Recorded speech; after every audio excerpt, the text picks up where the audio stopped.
stuff going since we stream now. Fancy. We have all kinds of stuff going on. We're high tech over here. Fancy. Calm down. Calm down. Calm down. Okay, let me get the stream URL. Do I need it? Is it too dark in here? Or? I can throw on another light for you. Hold on. When you make a sound like that, I know it's not. Like that producer in your ear when you got that really good call going. Yeah, that we did actually have that. That was the one challenge of the first game was when the producer's talking to you, you can't hear if the other guy's talking. So you might start talking, thinking, whatnot, and then you're both talking on the air, which is not what you want. Oh. So anyway, okay, hold on. We're getting pretty decent not talking over each other. I think it does help having the video, actually. Being able to see each other, you can kind of feel how, when someone's done talking. So, yeah. You can point at them too or something. Yeah. It just works. I just talk too much with my hands and learning. Don Cherry. Yeah. Well, not so much like that, but. Okay, let me make sure we're up on there. Okay, we're running there. We're here. I'm going to make sure you can see the chat in case someone comes in. I think I've tweeted it already, so I think we're good there. All right. Bottom of the hour. Thought I tweeted it, didn't I? Yes, we did. There's the link. Good there. And Vigo's already retweeted. Dot the I's, cross the T's. Sweep the broom. Hit record. I need to actually hit record here on the video to the cloud. You can do that. Yeah. Still trying to figure out how to do Zoom on my phone where you can all be on the screen together. I think the phone's a little weird because it is so small. Whereas, I've got a big screen here. So I've got you guys in the middle. I've got, recording stuff here. I've got the video feed over here. So people. The camera on the phone is so much better though. I was doing some exploratory interviews with a group that does a lot of like video stuff. Mm-hmm. And they're like, they prefer you to use like a nice iPhone and then get your mic run through that just because the video quality is so much better. I can see that. Apple. Yeah. I'm using an old Apple monitor here. It's the built in, and then I've got a little extra lighting just to kind of light things up and what have you. Yeah. All right, we ready, boys? I think we're all good here. I won't have any intro screen because that just makes post editing easier. So, all right. We've already got Eric in the chat, so we got people showing up live. So we are good to go. This is the GPL podcast, sponsored by Jerry Peters and First Class Mortgage. Our expertise, your peace of mind. Visit us at firstclassmortgage.com.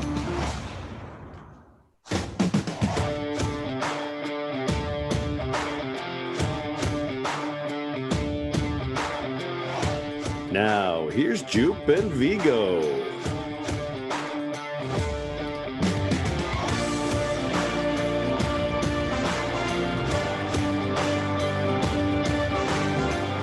Good evening and welcome to the GPL podcast, episode number 178, coming to you live on a Sunday night. Weird schedule this year, so we're going to have weird podcast times as well. But what's nice is that we can have one of our favorite guests come back and join us, Paul Caponigri from the Big Ten Network and formerly of Ohio State. Nice. Oh, is that nice of you to join us? You to say hello? I don't know. Yeah. Is that my cue to say hello? Yeah, it's always great, guys. And hey, we're on because there's hockey playing. Hallelujah. I would agree with that. and you're getting a little more TV time this year. Yeah, you're actually more games behind, on the mic and whatnot. And you see they've teamed you up with Chris Foster's already this, previous weekend, and you guys are doing Penn State and Ohio State this tomorrow. Well, Penn State, Wisconsin before you guys both nights. Yeah, I know it's great. I love doing it all. So, put me to work, but it's good. I love it. You get to, you're getting a little more involved in each game, a little more detail of each team. It's a harder job, but I think it's more fun too. So, I'm excited I think I have 2 more after this. I think, there's a doubleheader again, I think with Minnesota, Michigan in December that we'll have, I think, the Michigan State, Wisconsin series. So give me as much as possible. And, man, the hockey's been really good so far too. It has been. It's been good for Minnesota, especially this past weekend, Vigs, where they, I don't know if it was revenge or not, but they finally did something significant against those Penn State Nittany Lions. Well, I think most of the players thought it was a significant series. All week, you'd heard the players talk about how frustrated they were they didn't get to play that game at Penn State at the end of last season. It just came up again and again, whether the media prompted it or not. You could just tell that they felt not quite cheated, like Jeff Fontaine said, but they really felt like they were ready to get over that hump and take care of Penn State. Because I think last year we saw with Bob's team, he invested in developing all of his players, and they were a completely different team that second half of the season than they were in the first half.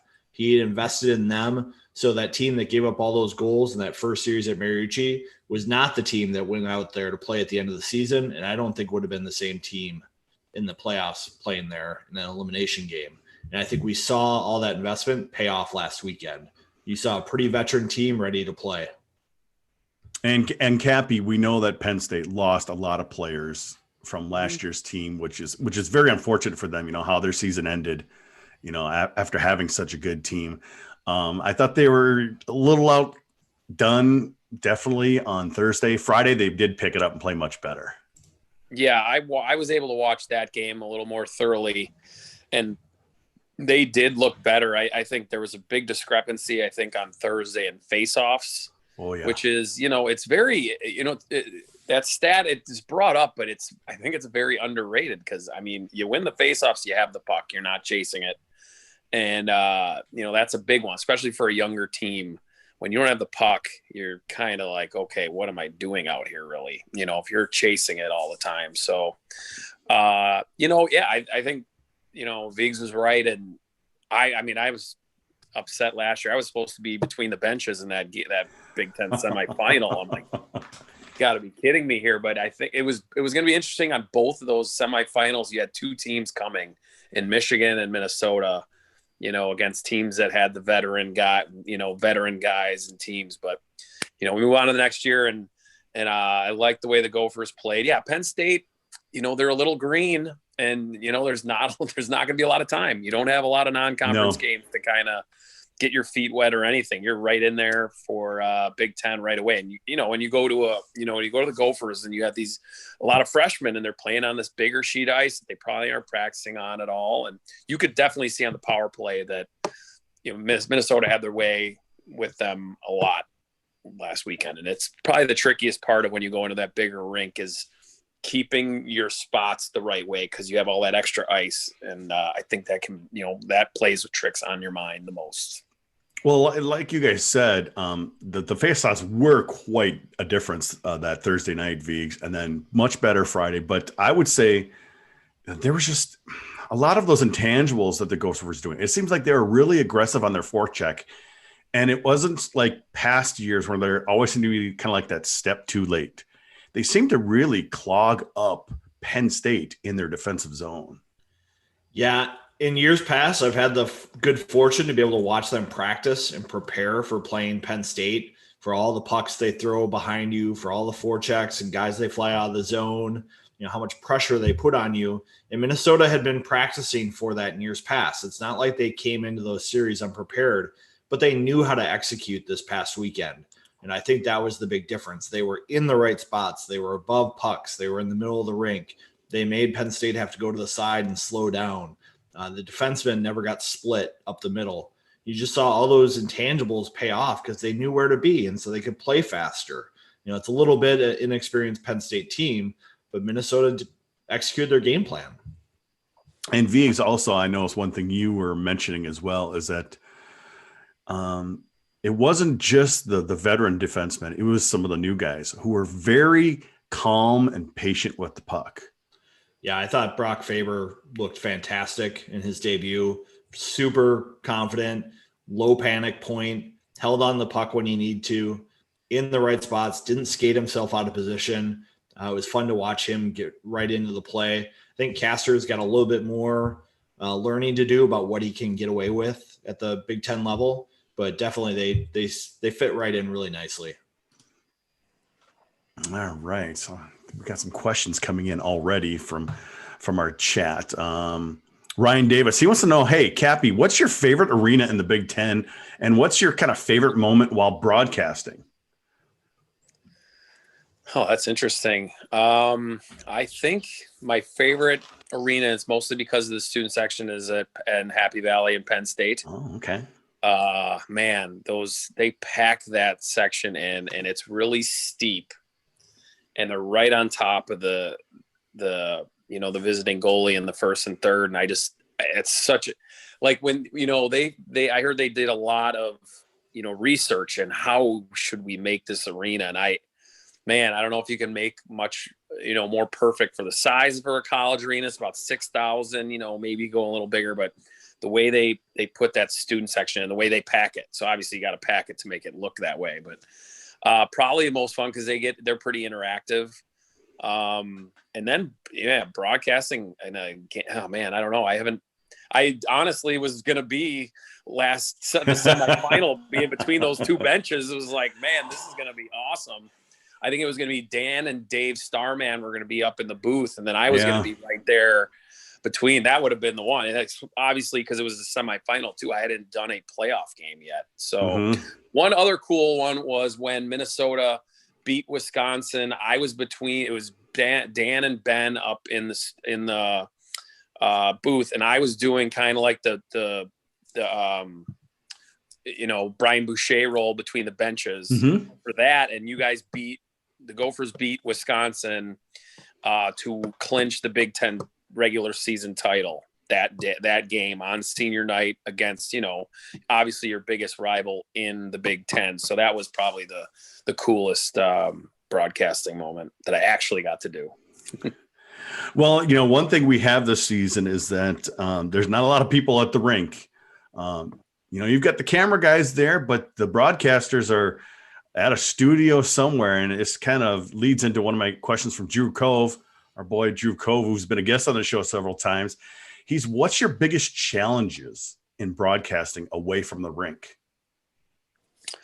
I guess probably the biggest one is not being able to see everything. Maybe something's going, you can't have the whole ice covered generally on the camera. So you can't see maybe something that happened behind the play or a hit, the puck gets shot down and the camera follows the puck and then but a guy finishes his check or the check's late, so you don't get those things live, right away. So you might have to wait to see a replay on stuff. So you got to maybe be a little more patient to assume something or talk about something a little bit. And then to be honest, right now, we're not even in the same room, you and the play-by-play guys. So we have FaceTime. We have like this, almost like a Zoom, on an iPad. So we can maybe like point to each other that, hey, I want to jump in or that kind of thing. So those are the two right now in this environment that are difficult. I just keep thinking about this aloud, and it's like, I wonder if this becomes more of a norm. I mean, if you think about it, if you start getting more broadcasting from a studio, networks aren't paying for people to travel as much. It seems like, I hope the networks don't like this a lot, but it could be the future of broadcasting. Well, yeah, I guess it depends on what you're talking about, because if you don't, where your studios are, all your broadcasters in that city, or obviously if it was maybe FSN where your broadcasters are all in Minneapolis, you're not sending them on the road. It could be. I hope not either. But there's a lot of things that are happening in this environment outside of just sports and broadcasting that are realizing that, oh, maybe they don't have to come into work. You know, there's a lot of people obviously working from home. So there's a lot of things going on right now where companies and, you know, people way above my pay grade are making decisions that, could affect sports, business, everything. So yeah, it's something that's going to be talked about for sure. I think it's really hard to cover hockey remotely. You know, one, you pick up so much knowledge just by being around the rink, you know, talking to guys in the elevator, you know, in between periods, after the game, before the scrums and things like that, on your way at home. You know, you pick up a lot of inside stuff that can help later and little tidbits. And also, I think when you're watching the game live, you see so much more. You see the lineups on the bench being organized and how the coaches are trying to attack each other. You see how teams are setting up in the neutral zone to slow things down.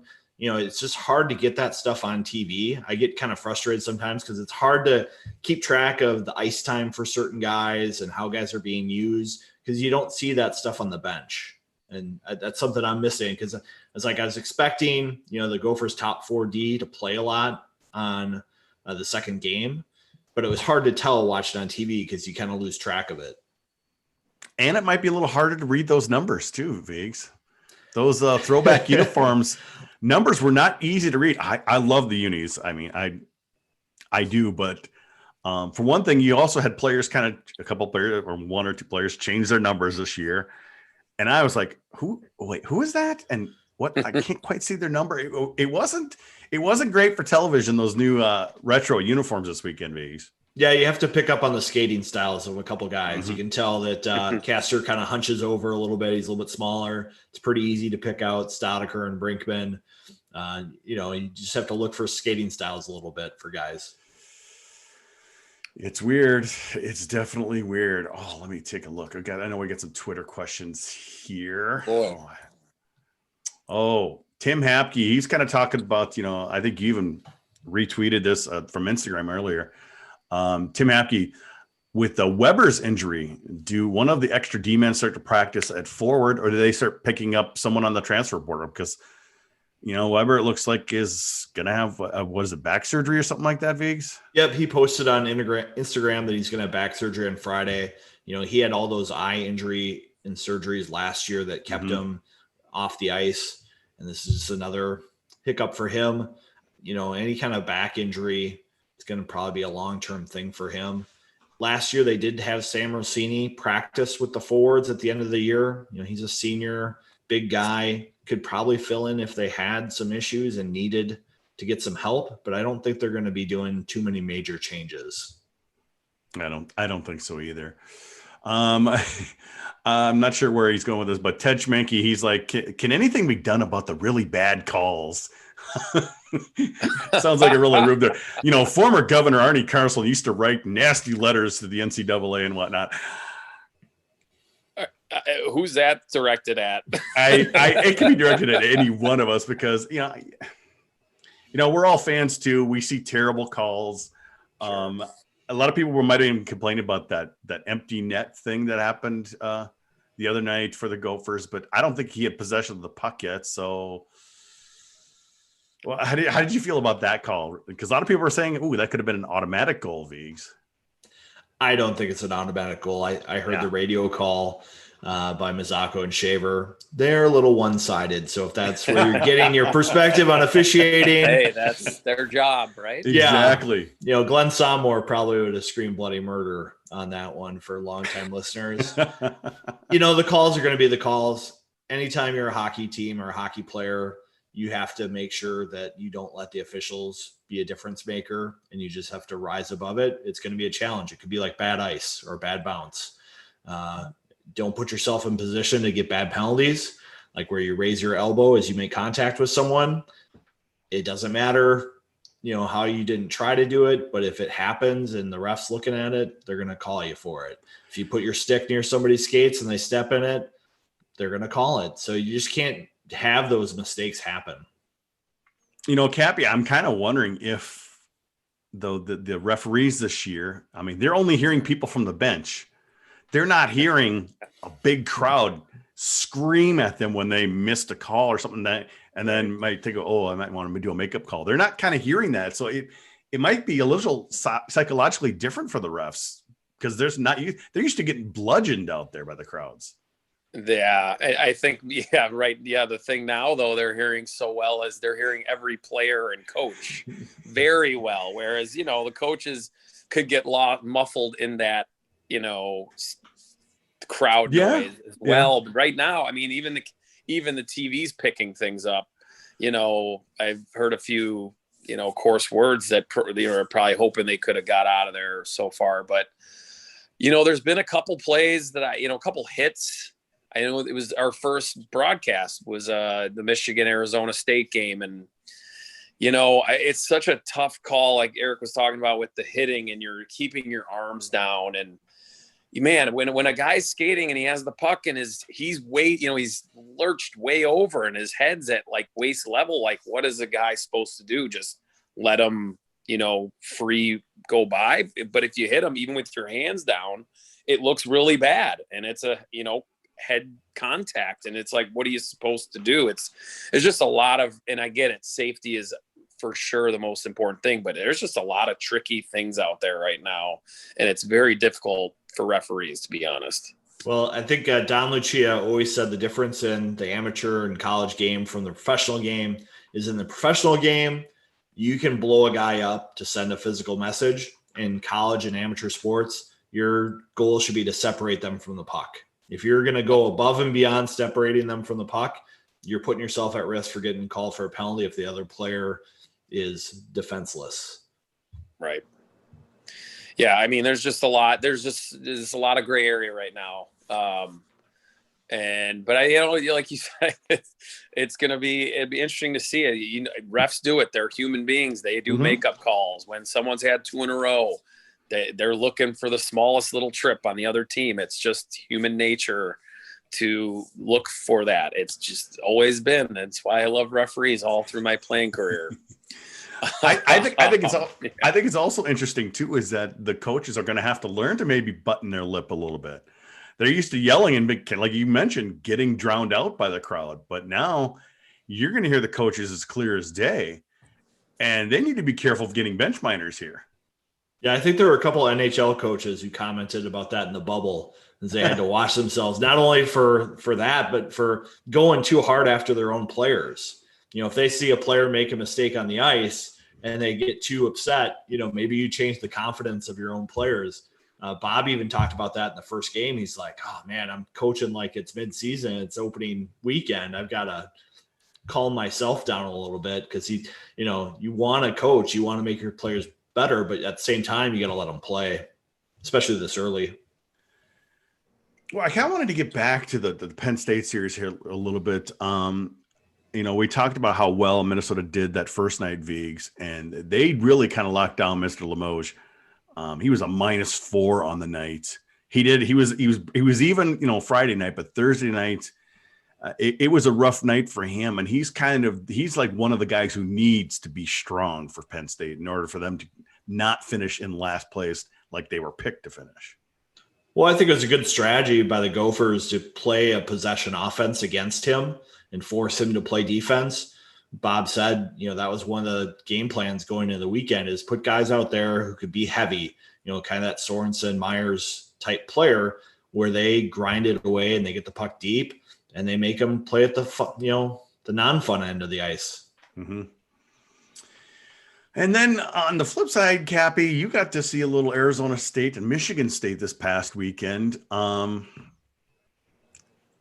Arizona State, it's going to be tough for them to win games this year, especially all games on the road. But how do you think they looked? And how do you like this kind of bringing in this team as an associate kind of member just to fill games this year? You've heard it from a lot of people, is I think it was a match that worked out really well and is helping everybody, because Arizona State was caught in a really tough spot. They were going to have a tough time getting any kind of schedule. There was just so many, you're uncertain about hockey, let alone getting it, non-conference stuff. So how is Arizona State as an independent going to find 28 to 30, random games and travel? They're a huge travel.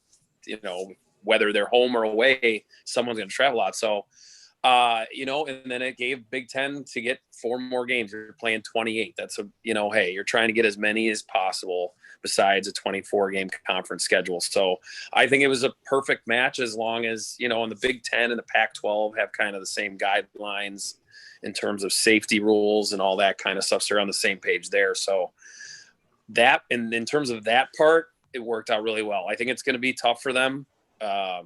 Obviously you lose your 120, a guy that scored 60 goals in 3 years in college hockey. He's been out the last 2 games.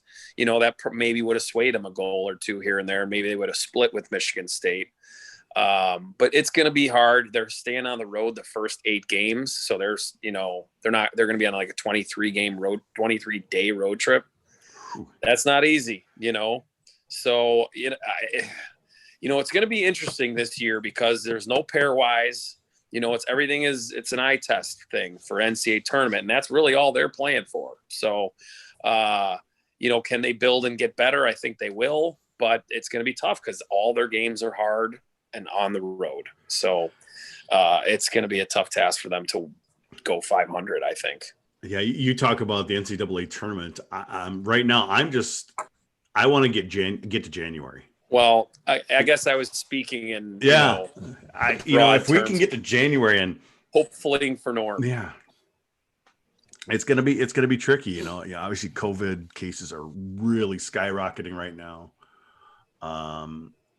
Vigs, we heard even Coach say on his post game, like he was concerned that Thursday about, something going on at 10:30. You should have seen me at 10:30 in the morning. He didn't refer to anything. It was kind of interesting when he said that in the post game conference. I'm like, I wonder if they had somebody who may have tested. Who knows? But it's going to be like this. All of a sudden, it's going to be very unknown until last second. I mean, how many games have been get canceled in the last minute this past weekend?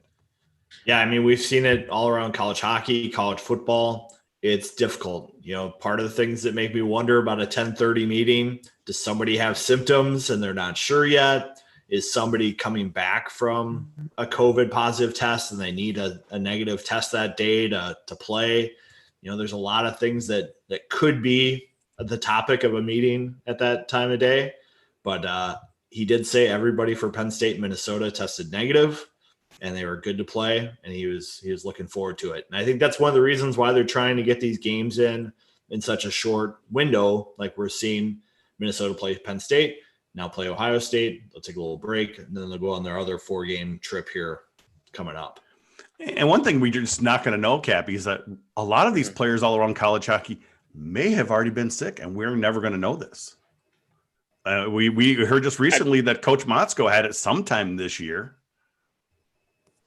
That's true. You could talk about anybody in the country like that. I mean, if you're asymptomatic, you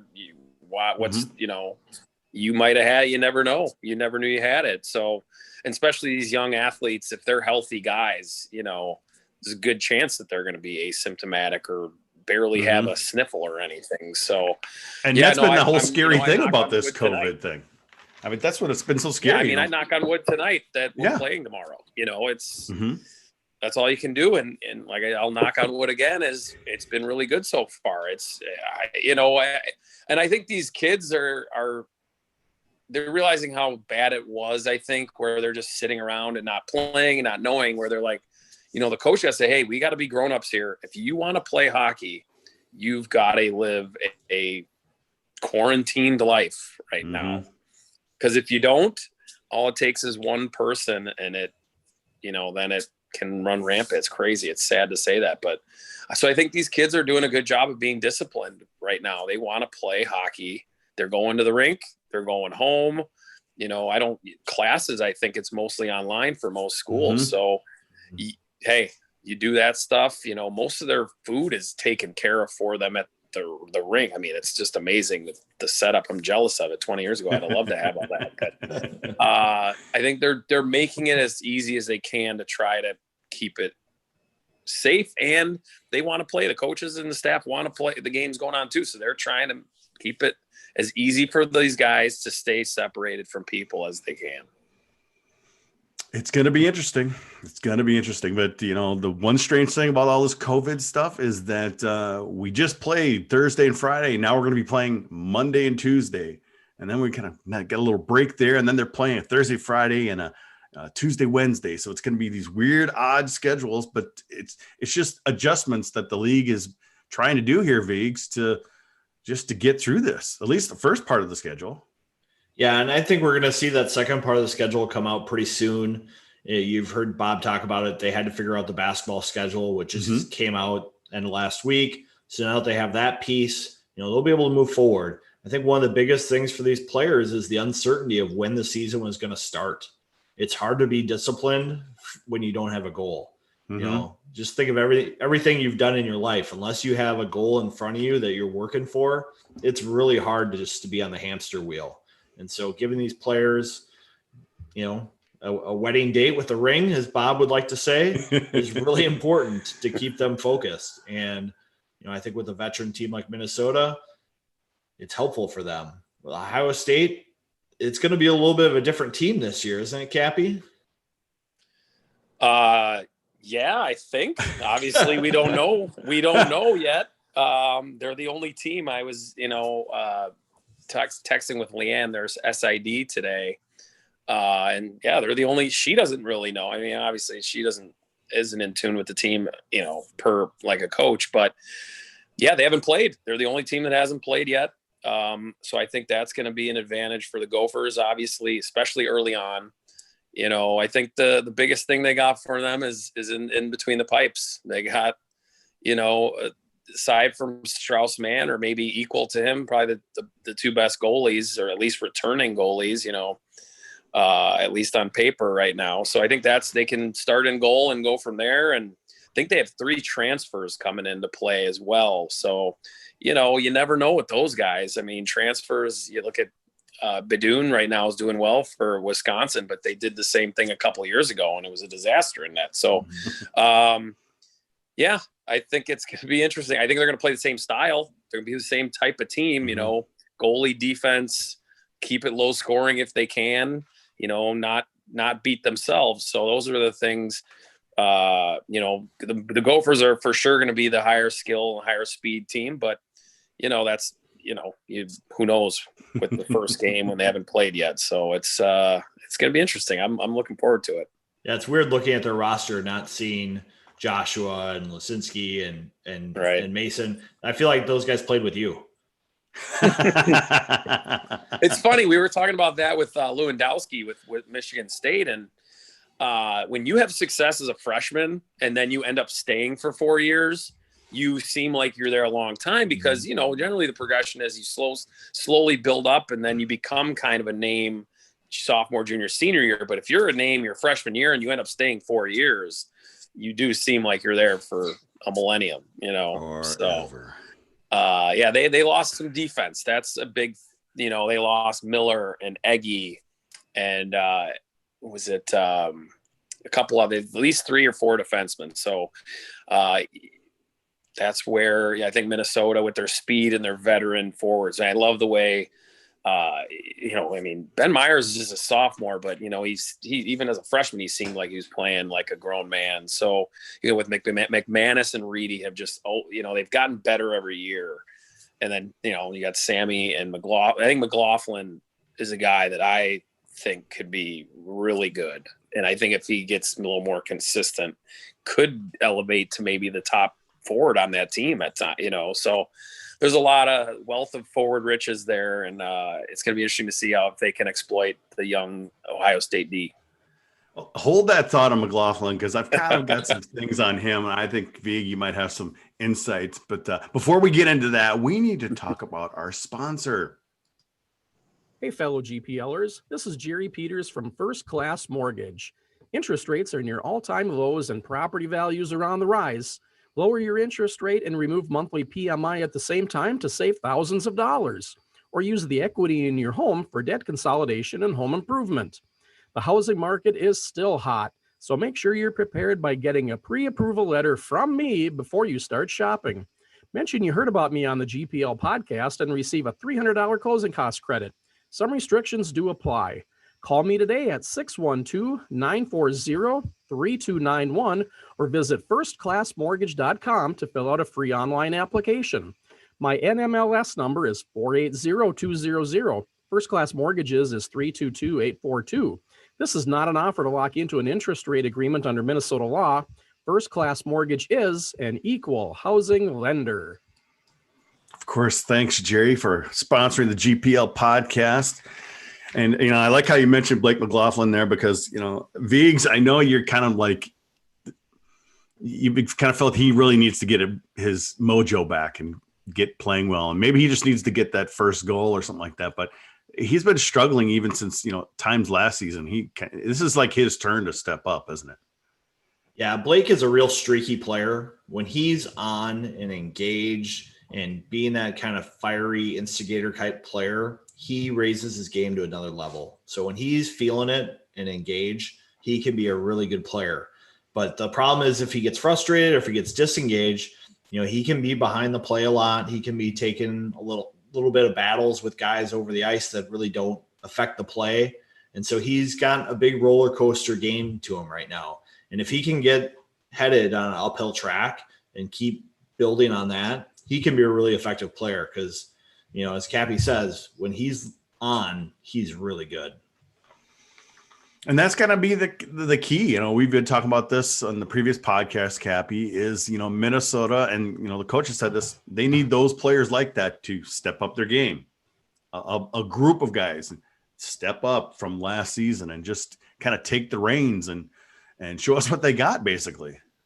I think that's part of growing up, right, as a player, and I think now you look at how deep they are at forward is you might not play as much. There might be a little pressure on you to perform more instead of knowing that, hey, I'm one of your top 5 guys. I know I'm going to be out there no matter what. I could see Bob, having no problem saying, hey, you're not going to be out there for the last shift when we need a goal or something. If, you got X, Y, Z, 6, 7 other guys that could be out there. So I think maybe that's something, maybe he needs a little push every, oh man, I gotta perform or I'm not going to play. Maybe he's had where, hey, I've always been the best player or the second best. I'm going to be playing whether I'm, having a crappy game or not. Maybe it'll kind of, sap him up. And if he's playing on a line with that he's doing with Sammy Walker, that's going to help too. Cause, when you're playing with good players, I feel like there's pressure on you to, hey, I got to bring my share when I'm playing with really good players. And I think that's something that maybe could help his game. And then, like I said, just getting older and, more mature and, the more mature you are, the more consistent you can fight through. Maybe when you're not feeling great the first period, you go, hey, I can still turn this around in the second, that type of thing. And I wouldn't overlook putting Brandon McManus on that line as something that is almost like a bit of a soothsayer thing by Bob to Sammy and Blake. Brandon's a pretty loose guy. You see him on TV, you see him around in interviews. He's got a great attitude to the game. And he also has a great attitude for that line. I asked him about that after the second game. What do you think about when you're joining that line? He's like, I'm a helper. I just got to try to keep up with them up and down the ice and help them be successful and chip in points when I can. And they looked pretty good as a line together. I thought they played much better in the second game than they did the first. And so if you can get them going and that trio sticks together, they're going to be dangerous. One thing that the fans are always worried about and the players have talked about a little bit, Cappy, is the fact that they are playing in front of 0 fans or a couple cardboard cutouts, a little bit of family here and there. Looks like that's getting shut down even more. Have you ever had to play with no fans or anything interesting like that? How would, as a player, I'm just kind of thinking, how would you really adjust? Because it is an adjustment. I mean, not since, minor hockey, really. Once, I left for juniors, there was at least hundreds of people, or whatever. Twin Cities, I think Vulcans were probably the lowest attended USHL games that I can recall playing in. But I think it might come into a factor, maybe if, knock on wood, we're playing in, mid-January, late, the dog days, quote unquote, of the season, where, sometimes that crowd can boost you and give you a little adrenaline rush. Quite honestly, I enjoyed the visiting fans more. I liked being we played at Cornell, one of the most fun places to play because their fans interacted with the visiting players and chanted things. And I remember they played the Michigan fight song when we played them one time because Michigan had just beaten us in football that Saturday. We played them at noon and lost to them in football. We came out for warmups and the Cornell band played the Michigan fight song. So those are just those little things. That's another side note. I don't know why the band can't be at the games, but that's, hey, I'll take hockey. But that's some grade A trolling right there. That's pretty good. Exactly. But those were the types of things I couldn't wait to play them now, and I couldn't wait to win. And we ended up beating them. And so hey, I got the last lap. But that I think, the visiting fans can be fun that always got my juices flowing, maybe even more than the home crowd, to be honest. Well, we were speaking with LaFontaine earlier this week, Viggs, and he loves going to opponent arenas. He loves going back to Michigan. He felt bad. Places. He felt bad admitting it. He loves to be the villain. He apologized to his mother right then and there that, sorry, Mom, but I like it when they scream bad things at me. And when he went back to Yost, they were relentless. They went to ex-girlfriend dirt and just went after him. But he liked it, and he played pretty well. So he's a level-headed guy. And he played well this past weekend.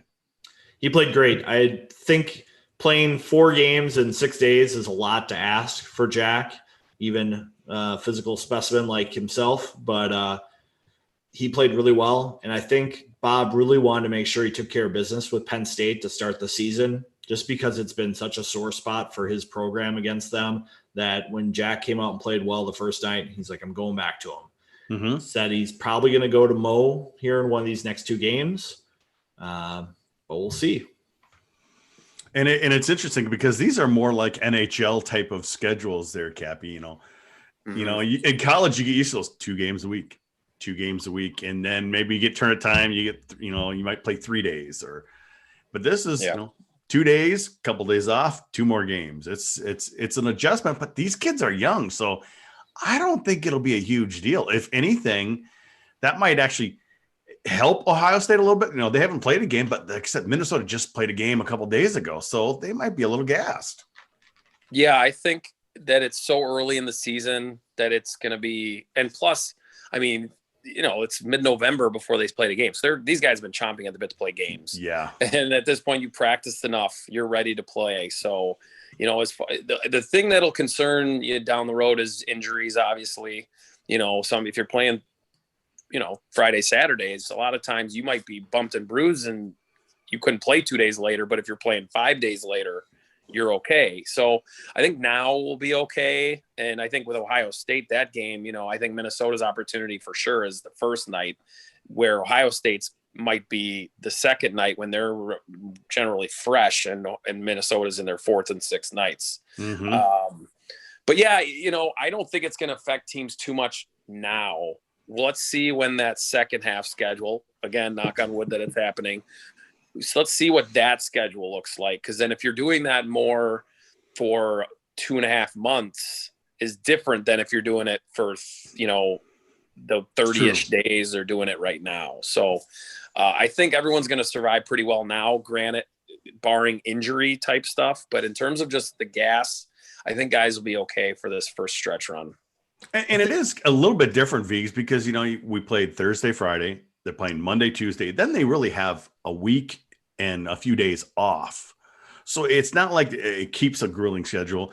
And I'm thinking, are you thinking that maybe January and it'll keep scheduling and those kind of closer to games together, maybe a little bigger break in between? I mean, I think one of the reasons they're doing it this way is to keep the testing and travel as tight as they can. When the team travels, that's a chance for more infections to pop in. And so I think that's why you like to see teams go play 4 on the road, 4 at home, 4 on the road, 4 at home, so that's, less interaction. I do think one thing that benefited Minnesota by playing the first 2 games here that Ohio State doesn't have is Minnesota's power play looked a lot better the second night than the first night. The first night, everyone's a little anxious. They want to put pucks on net. It's get the puck and shoot. On the second game, they held the puck a little bit more. They traded places with each other. They had a little bit more possession before they put pucks on net. And I think that was really to their benefit. And that's something that I think is hard to practice these guys, they've had 2 months of practice already. So they have a conceptual idea of what they want to do, but the speed for those kind of situations is so different in a game than it is in practice. Definitely is. You have any thoughts on that, Cappy? I mean, like you said, these guys have been practicing for so long. But you still need real games to kind of put this all together. Yeah, I mean, I've seen 3 or 4. I saw Minnesota more of their second game, and I thought their power play looked really good, like zipping it around and finding those seams that you find at Mariucci, like you don't find many other places because guys get out of position on that power play. But wow, Arizona State had played a weekend. They played Michigan State in that first period. Michigan State looked a little behind. They're just trying to feel it out a little. They looked better in terms of team play because of the practice, but you see, I don't care who you are, freshman, senior, little bit of jitters that first game. You don't know. You're nervous about the season. Am I going to be successful? And you haven't hit anybody other than your own teammates, and you don't really hit those guys 100%. So it's definitely going to play a factor, especially, Monday night for the Gophers against a team the only team that hasn't played. So that's something they can jump on. But yeah, it's a weird year. I asked all the coaches that when we've had talks about how they've had so much practice time, and they said for some things it was great and some things it wasn't. Too much practice time, guys, it's really hard to keep them concentrated in on that, not knowing, especially when they didn't know if they were going to have games or not. Well, one thing that did happen this weekend, Vigs, that we first, we heard about but didn't really see it in action yet, was the new point system in the Big Ten. We had Michigan and Wisconsin go to overtime, and that kind of enacted that tweak in the point system, which I think we're all pretty much fans of here. We kind of wish it would be like this way in the NHL. I mean, they did change it in that, you don't get your full 3 points for an overtime win, but you seem like a really big fan of this when that happened Friday night, Vigs. Yeah, I hate loser points. I hate people playing for ties to secure points. I think if you're still playing hockey for something, you should have something to lose as well. So I think it's good for the standings. I understand in the NHL they want everybody in it for as long as possible. College hockey, I want to separate the cream from the milk. I want to see who's the best team. And if they're the best team, I don't want them playing for ties at the end and then give the other team something. Same thing in the standings.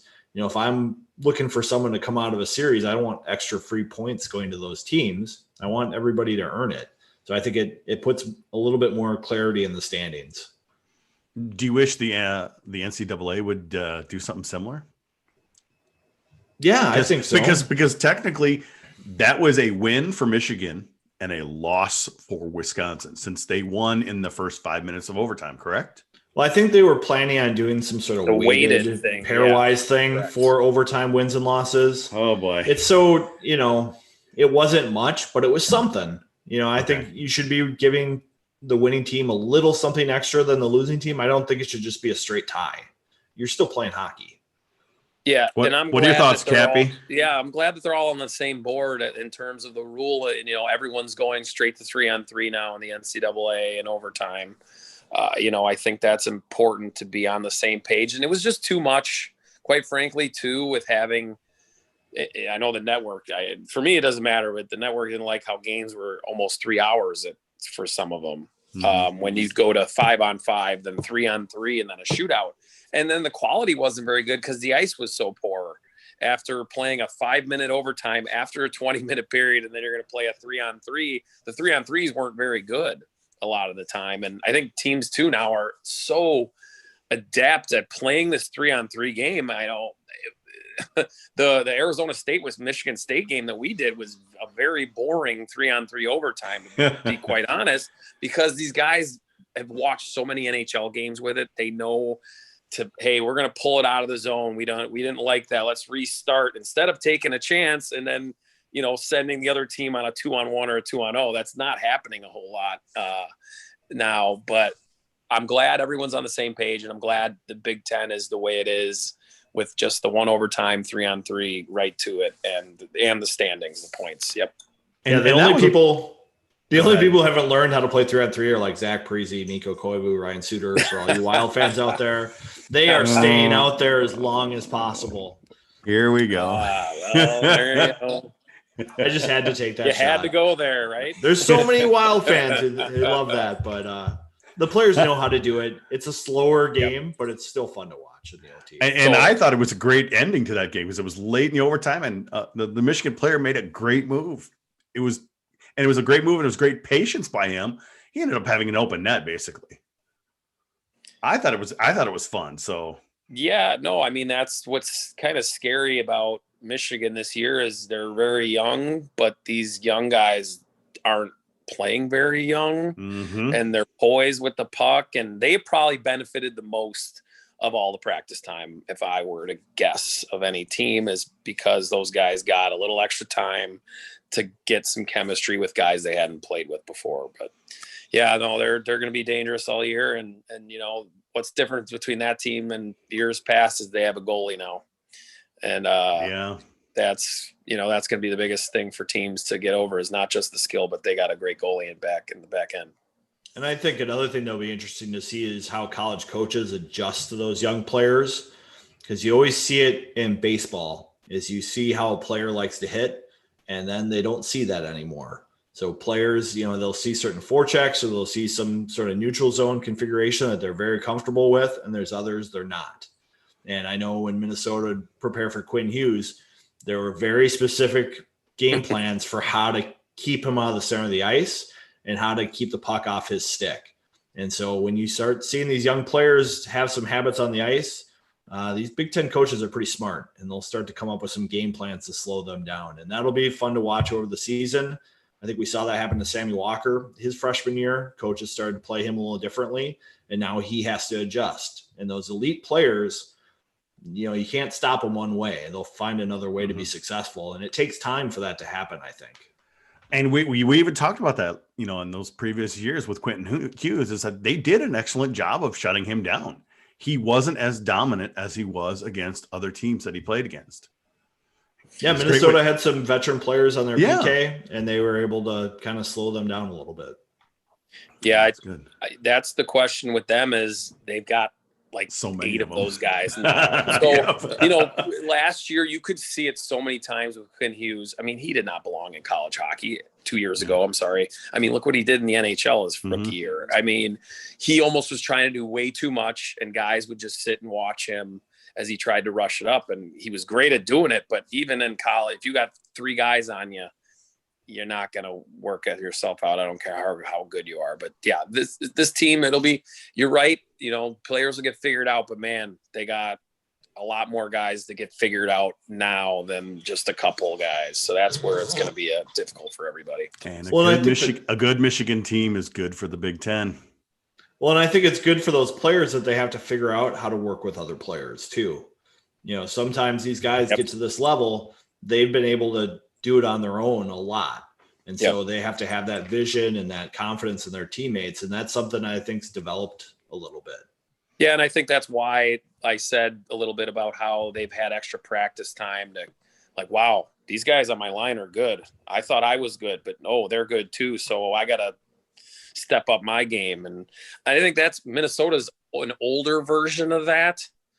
When most of their guys have been there, but depth wise, man, those 3 lines, I'm a little jealous that I didn't get that assignment come December 8th and 9th. I'll have the other 2 games, but man, that series is going to be fun. I believe that's at Yost, or is that at Mariucci? It's at Yost.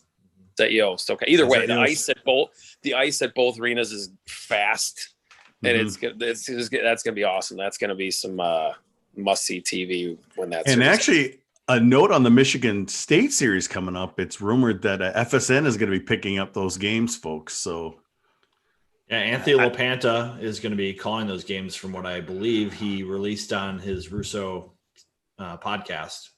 That December 3rd and 4th, perhaps. Yeah, they need a color guy. They tell him give him my number. I could do the game from my house, right, or something. Well, let's get some predictions for these games. We're already at 50 minutes into this podcast. So Monday, Tuesday series, I don't recall the Gophers ever playing on a Monday and Tuesday leagues, but Ohio State coming into town. They haven't played yet. What are you seeing here? I mean, I think Minnesota is going to have the jump on Monday. They'll have the couple days of recovery to regain their legs. One of the things we talked about is the games are being condensed. There's a shorter intermission. There's only one TV timeout per period. I think that started to gas Minnesota a little bit on Friday as the game went on. Mm-hmm. They looked a little slower. Penn State almost came back into the game. Minnesota took a couple penalties that are maybe fatigue penalties. And I think that could trickle into a Tuesday. But I think on Monday, Minnesota is going to have enough of a advantage to win that game. I think Ohio State, maybe their goalie pulls one out on Tuesday. I'm seeing a split. Ooh, seeing a split. All right, Cappy, your alma mater. How you feeling? I think last year we had a pretty close call. I think we were almost exactly spot on with, I think there was some overtimes and a tie. I'm not sure. Or not an overtime tie, but no, close. I'm the same in the first game. I think, Minnesota, I'll give you a score, 4-2. I'll go there. I think Minnesota will come out and take advantage of a team that hasn't played. And then I'm thinking more, I could see maybe a 2-1 overtime for Ohio State, maybe in the second game. I think, maybe a 3-on-3, maybe a shootout. So I think Ohio State maybe get an extra point in overtime or shootout on Tuesday. I'm going full homer mode, guys. Go for sweet. Come on. I got to ride this positivity for a little while because right now I'm just hoping we come back in January. So I'm just going to try to ride the positivity as much as I can. And it's going to be building up for that big series at Yost and, in a few weeks down the road where it's going to be, some Titans clashing. It'll be a big series. So sweet for me. I think we're going to see a higher scoring game Monday and a lower scoring game Tuesday. Mm-hmm. That guy behind the bench for the Buckeyes, he can choke down that neutral zone pretty effectively. Rolik's done a great job with that program. I just don't see a lot of goals once his players get their feet under them. Yeah, and then Tommy Napier, and that's the X factor. He could pull off a 45 save performance, in one of the games, even the first night. So, but I love Minnesota's lineup. Their three lines are pretty powerful, pretty. DeSampo skates so well. He hasn't lit it up yet. I think he's right there to do it. Reedy he left off right where it was last year. So, man, I like their up front. And then Lacombe looks really good, especially Friday. I didn't see as much of Thursday, but, he looked like he looked good last year, but he looked like he gained a step and he's really confident out there. Well, thanks for joining us again, Cap. We're doing this, video thing this year and this is practice for me for games, Well, there you go. From one to you point to me when it's my turn and I'm ready to go. Well, I just really appreciate you joining us. You've been helping us out these last couple of years, and it's always fun to have you on when we play Ohio State because, we play them all the time now, so we get to bring. Hey, I told you I'll come on and talk about anybody. I like to talk, so. Anytime. And you're actually going to Madison tomorrow, but you're not going to be at the rink tomorrow. Yeah, we're going to be at the Rush Studios. I think too much is going on at the Big Ten studio. So I think they're doing 5 basketball games on Wednesday, something wild. So they're going to be doing that too. I think they're loading up with basketball coming for Thanksgiving. So we'll be in Madison, but not at Laban. We'll be down the road somewhere. I don't know exactly where the Rush wherever studio the driver is, brings you is really your bees. Wherever the address in my GPS or my iPhone says for me to go. So, but hey, like you guys, I'm watching and I'm working, calling games. I'll take it. You want to send me to Fargo? I'll do it. So, and college hockey is back. I was watching back all and the it looks great. I was watching all the games, the previous games, the previous weekend, Arizona State, Michigan. It was fun watching them. It was fun watching that Michigan State and Arizona State games that you guys were doing. Double header these next 2 days for Big Ten Network. Leading up to the hockey. I mean, this is a holiday week, right? Thanksgiving. Yeah, I love that. it's a bummer that, maybe people aren't going to visit family as much. So, hey, hunker down and you got hockey all week. Watch some puck. It's going to be nice. Yeah. Remember, you could follow Cappy on Twitter at Cappy27. And Viggs, you're doing a little more writing for GPL this year because, our boy Russo is kind of cutting you in, isn't he? Well, he's a little bored with the NHL, still trying to figure out when they're going to play. Yikes. They might not be playing for a while. They're having a hard time figuring out how to split $1. So we'll see. I'm writing a little something on Sammy Walker for tomorrow. Everybody can check it out on GPL. He's taking more draws this year. I think he's a more complete player, which is a dangerous thing for the rest of college hockey. He's already pretty fast and electric, but if he gets some more detail to his game, he's going to be a complete player, and you're going to start seeing those minuses disappear. That will be nice. And you can follow Vigo's, writings on GPL. And, there's still quite a bit of great stuff he's got on The Athletic from, this past season. A lot of great in-depth articles. Make sure you check that out and follow him at eVigo on Twitter. But that's going to do it for this episode of the GPL podcast. I want to thank our guest, Paul Caponigri. And we're going to be back, it looks like Wednesday, December 2nd, since, the teams are off for a little bit here. And we'll recap the OSU series, preview the Michigan State series, and it'll be a good time. But for those of you listening or watching live on YouTube, we'll have just a short bit of overtime for the rest of you. Thanks for listening.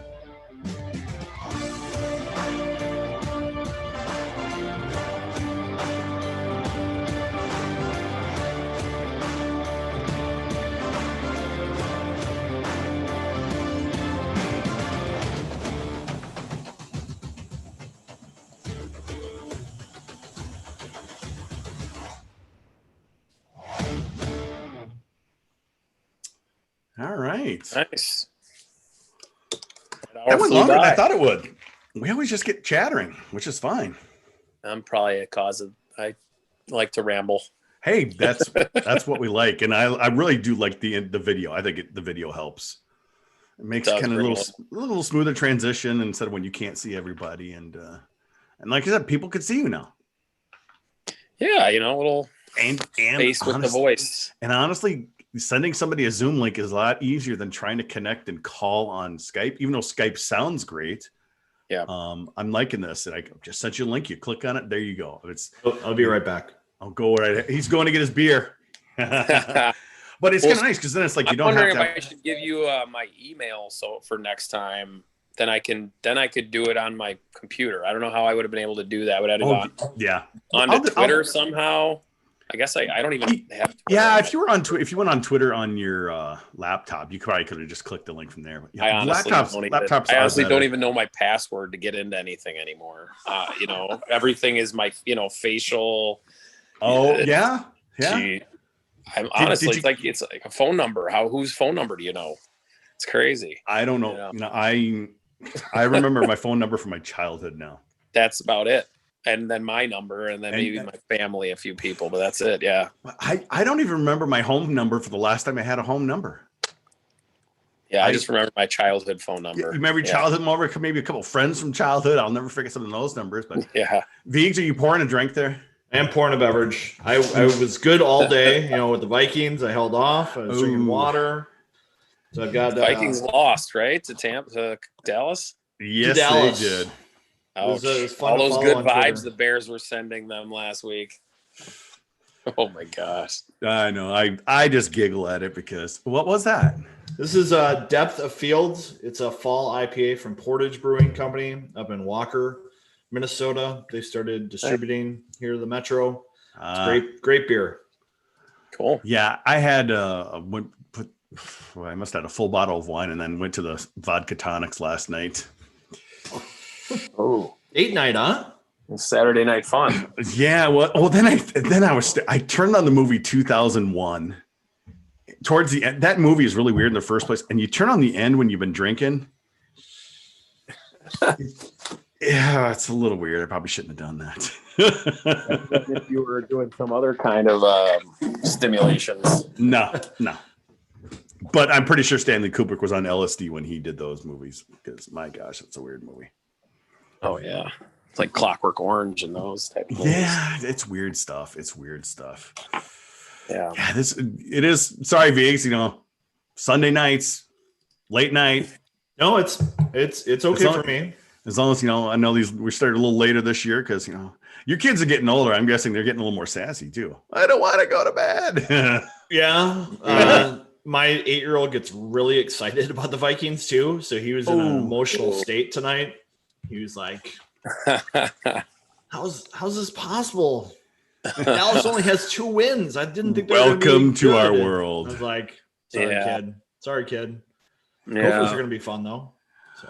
Oh man. Right. Gopher hockey's good. Yes, that's good. But I'm sorry, Vigs, that football game Friday night was a terrible ending. That might have been one of the worst calls I've ever seen. There were a couple inconsistent calls on both sides. Oh, there was a phantom call on Tyler Newman previously on a play where the Purdue quarterback almost got sacked. There were a couple other ones earlier in the game. It's college athletics. There's always going to be calls that don't go your way or questionable. So what was your opinions on the hand of God for the Gophers and hockey? Oh, the Nevers backhand? The hand pass. Yeah. Yeah. I was a little surprised it didn't get called back. I was surprised as well. Okay. I was surprised as well. On the replay, when you see him do this and it knocks back, I know it's not intentional, but he intentionally was hitting the puck. Right. So that's my point. Like if he's just like in a battle with somebody and it goes off his hand, then no problem. But he is clearly trying to hit the puck. He's not trying to pass it to his teammate, but he is trying to hit it. Right. So I was surprised. I don't. We got to see a nice rush by Sammy Walker, so that part's good. But he's taken it a new level again. So I hope so. If you think about even Friday night, they scored right at the end of a power play, and then Sammy Walker scores with 1 second left in the period. Not even. Mm-hmm. It's a 1-goal game. That's possibly 2-1 the other way. So, hey, that's those little plays are become big. But yeah, I'm going to be interesting to see what Penn State looks like against a team that's not. Wisconsin's actually looked really good, I think, in terms of they look better this year with less talent, if that makes sense. And I know that's happened before. It happened with my team at Ohio State. You just kind of maybe have a better vibe with, more guys. The playing time is spread out more and all that kind of stuff. But it's interesting to see if Penn State now, how they'll react and be a little better maybe against a team that's not as good as the Gophers. What do you think of Holloway being pulled away by Team Canada for World Junior Camp? I mean, he's got a quarantine for the first 14 days. So he's going to miss out anyway for a while. Right. And 50 days of a camp. I mean, I get it. There's not much going on right now. So that's why they're doing this. Is not the normal thing. But, I mean, Owen Power's not doing it. If he wanted to, he could. Even if Mel didn't want him to, Mel would take him back with open arms if he decided to have gone. If you're good enough, man, you're going to make that team. I don't know what Holloway, what they said, hey, you got to be here if you want any chance at it. I don't know. I think it's pretty darn silly, but that hurts him. And then I don't know if you guys saw, but Ty Pelton Bice went face first into the boards and got injured on Thursday night. So they're out. They're 2 top centermen right now. Right. So yeah, if you lose your top 2 centers, any team in college hockey, it's not like you can just call up somebody from the USHL to fill that spot. Mm-hmm. Right. You gotta be lucky to maybe have one of your wingers that's playing wing because you have too many good centers type of thing. And who has that? Not many teams have that. Yeah, I mean, that's one of the things with Minnesota is they've got so many guys who are experienced down at center that they've got some extras. They've got some guys who could slide in there. Sorensen and Perbix could slide in. So they've got some depth there, which helps. Yeah, Perbix was the 12th, 13th forward, wasn't he? A little bit. I mean, on the roster at least. The one, they're pretty deep on forward. So you think Mo will play? Say Minnesota wins 4-2 Monday. You think he'll put him back in there, or? I think they do. Mo game. I think he's got to play really good to get a second game. Really? I don't think maybe two goals on 26 shots. I think it's got to be like a 1 goal or less to get a second start. I think he goes back to Jack, but I think Mo gets the first start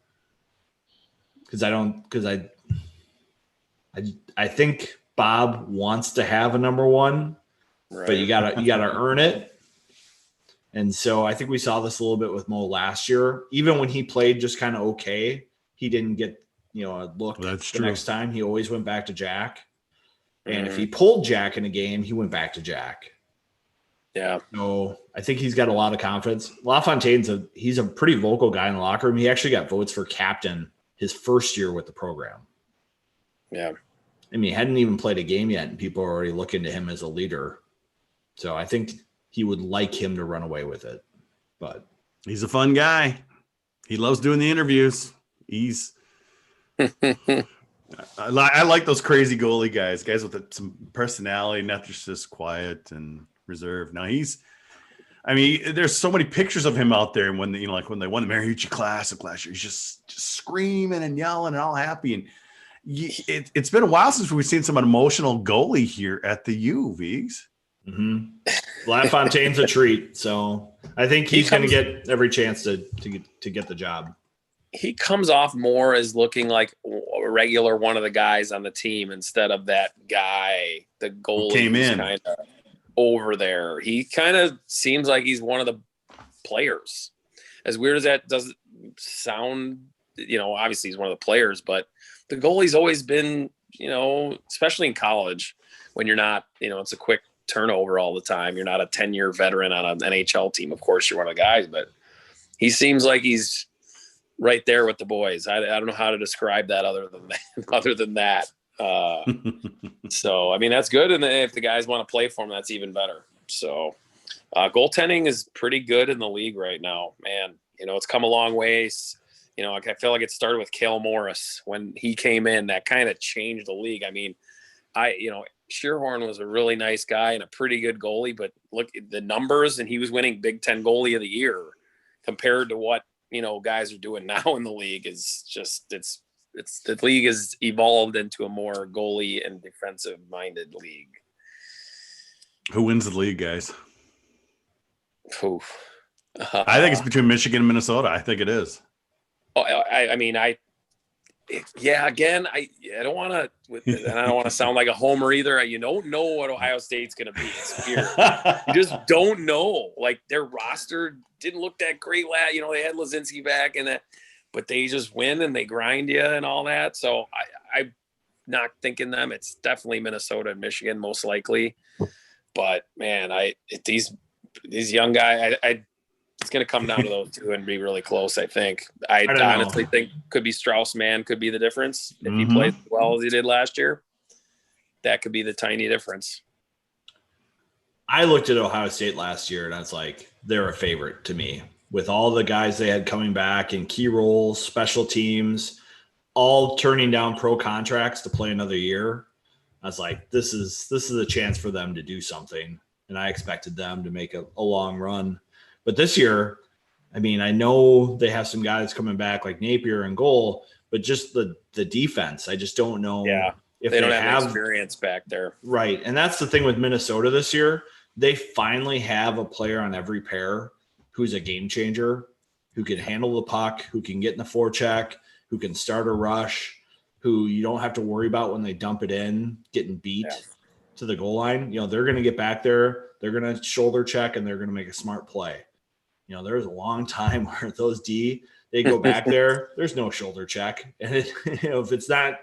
And it's a panic. It's a panic. If it's not their first read, it's like a quarterback. If it's not first read, it's off the glass. And then you're playing defense again. And they're playing faster. Yeah. Playing faster. able to play faster. It's amazing when that's the difference in Penn State right now is they have a lot of young guys that probably are really fast players and can play what Penn State wants to do, but they don't have the confidence yet to play fast and smart at the same time. That's two different things. You can play fast all the time, but if you're not doing the right things, that's not helping. Yeah. When you can play fast and do the right things all the time, that's what makes you different. Penn State's not there yet. Minnesota, with their experience now, front and back, is there. All right, guys, it's time to go to bed. One last swig of the beer, right? Or I opened a crawler, so I got some time. I got to catch up on some stuff here. Make sure I don't have any typos in my article like I did last week. Just like you were saying, Quentin Hughes last year, I was thinking the same thing as I was writing. And then the next morning I was like, oh, wait a minute. That was 2 years ago. Right. And somebody has already called me on it. Fair point. There you go. Hey, so we were thinking the same way. I was going to leave around 10, but now we have a Zoom call with Alex Limoges tomorrow to get a little talk with him at 10. So I'm going to do that call and then get in the car and get up to Madison. You got to find out what they figured out in film from night 1 to night 2 to how that changed their game. Because they did do things differently. Yeah. Yeah, they did. Yeah. I think, that one thing where you said the faceoffs, they had the puck a little more. Yeah. Did talk to Guy today. He said for sure that they were much better on Saturday. And I think Friday. It's going to be weird all season. It's just going to be game 1 to game 2, right? Yeah, I don't know if you guys picked up on that. I just started going first game, second game, and everything I talked about. You got so it. I wouldn't screw it up. That's going to be the MO. Yeah, you're right, because I'm like, is that Monday? It's fine. Yeah. I think everybody's in a mood, like in the forgiving mood right now. We're just glad that there's hockey. Yes, I allowed Christmas to start early this year because it's COVID. It's I don't know about that. Ooh. Well, not decorating, but Christmas carols and the new movies. Kind of letting it slide a week or two early this year, Yeah. So, but thanks, all right, guys. I really thanks appreciate it. for coming on, Paul. And man. You guys have a good one. And stay safe, fellas. Have a Stay good safe. Thanksgiving, however you can, and yes, enjoy. I'm enjoy home who by you myself, can be so I like it. All right, we'll have some. All right.